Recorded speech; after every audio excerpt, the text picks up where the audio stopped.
بسم اللہ الرحمن الرحیم۔ السلام علیکم ورحمۃ اللہ وبرکاتہ۔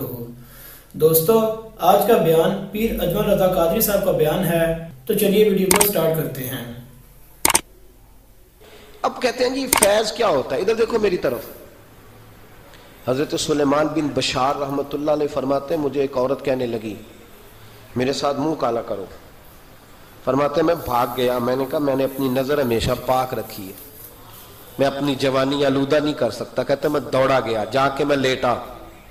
یہ مخالفین نے بھی اپنی کتابوں میں بات لکھی ہے۔ جا کے میں لیٹا، تھک گیا تھا دوڑ دوڑ کے۔ جب میں لیٹا تو مجھے خواب میں حضرت یوسف علیہ السلام سے ملاقات ہوئی۔ کہنے لگے اٹھ میرے سینے سے لگ، تو نے حضور کا امتی ہو کے وہ کام کیا ہے جو میں نے نبی ہو کے کیا تھا۔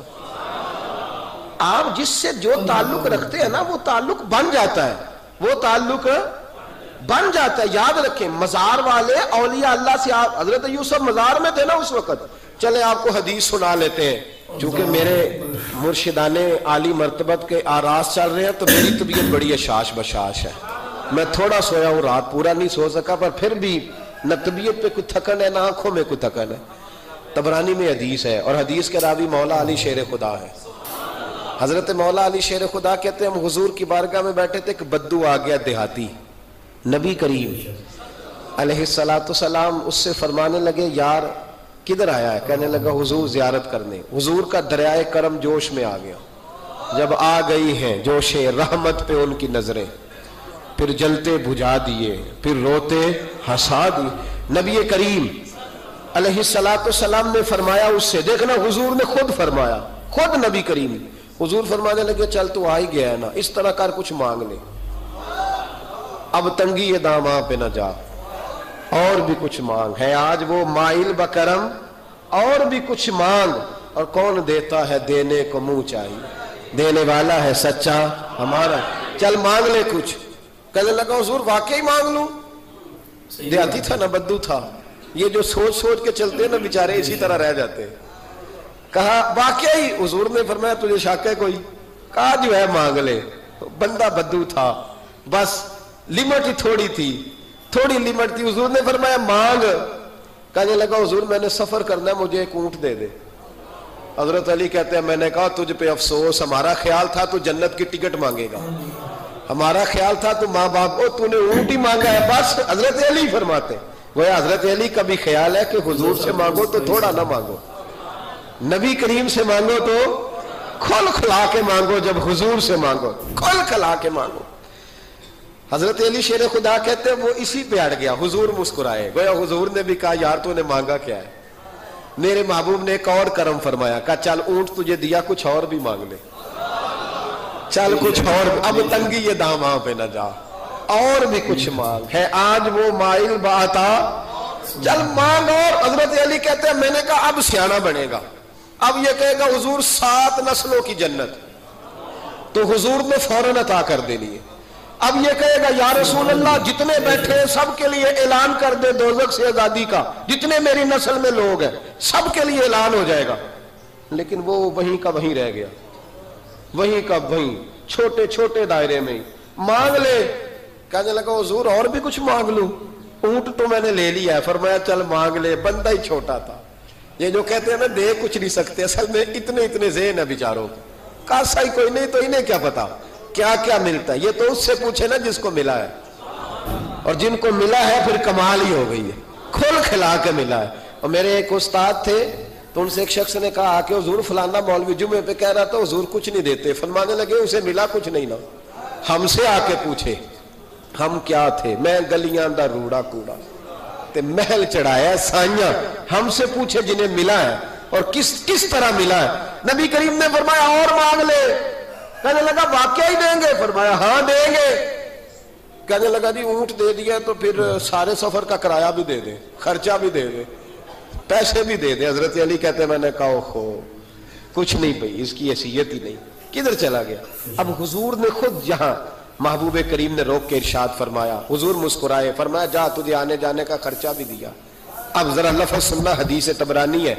محبوب فرمانے لگے تجھ سے تو حضرت موسیٰ کے دور کی وہ بوڑھی اچھی ہے، خود حضور فرما رہے تجھ سے تو جناب موسیٰ کے زمانے کی وہ